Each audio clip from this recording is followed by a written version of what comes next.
আজকে আবার কোন মতলব তোমার? খুশি কেন তো? একটা কথা কইতাম, কি কথা কইবা কও? তুমি কিস্তির টাকা 500 পেয়েছিল না? হ্যাঁ 500 টাকা দিয়ে 400 টাকা কিস্তি দিয়েছি, আর 100 টাকা ছিল না? তোমার লাগে একটা গেঞ্জি আনছি। আমার জন্য গেঞ্জি আনছো? হ্যাঁ, 120 টাকা নিছে না, 20 টাকা বাকি চাইছে আর 100 টাকা দিয়েছে। 20 টাকা তুমি যদি ইস্তাতে যাইবা না? হ্যাঁ দিয়ে তুমি 100 টাকাতে আমার গেঞ্জি কিনছো? বিকেলে মাছ কিনা যেত না? মাজা কাটতে না খাইলে কি হবে?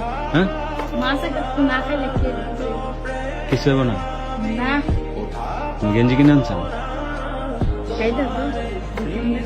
হ্যাঁ গায়ে দেবে? দেখবা? সাদা গেঞ্জি দেখা তো। আচ্ছা ভালো লাগছে তোমার? ভাল লাগছে দেখে তো কিনে নিয়ে আইছি, নাইলে কিনতাম। আচ্ছা দেখে দাও তো গায়ে দিয়ে দেখি। সুন্দর লাগে, সাদা জিনিস এমনিতে সুন্দর লাগে। তাই আচ্ছা দাও।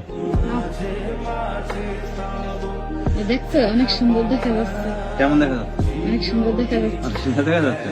হ্যাঁ। তোমার কে কইছে আমার জন্য গেঞ্জি কিনতে? 100 টাকা মাছ কিনতাম, খাইতে পারতো না? এই মাছ খাওয়া দেখতেছো, দেখো তো গায়ে দিচ্ছে কি সুন্দর মানাইছে না? এটাই তোমার হাসিটা আরো বেশি সুন্দর হয়েছে। এটাই কত মাছ খাচ্ছে, এটাই ভালো লাগছে। যাক তোমার তো একটা বুদ্ধি হয়েছে, তারপরে কিন্তু তুমি এই কাজটা ভালো করো নাই, বুঝছো?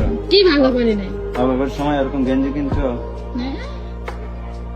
তুমি সবসময় জন্য শার্ট গায়ে দাও, এর লেগে তো একটা গেঞ্জি কিনে নিয়ে আসলাম। এখন শার্ট গায়ে দেওয়া বন্ধ, গেঞ্জি গায়ে দিতে হবে, হ্যাঁ?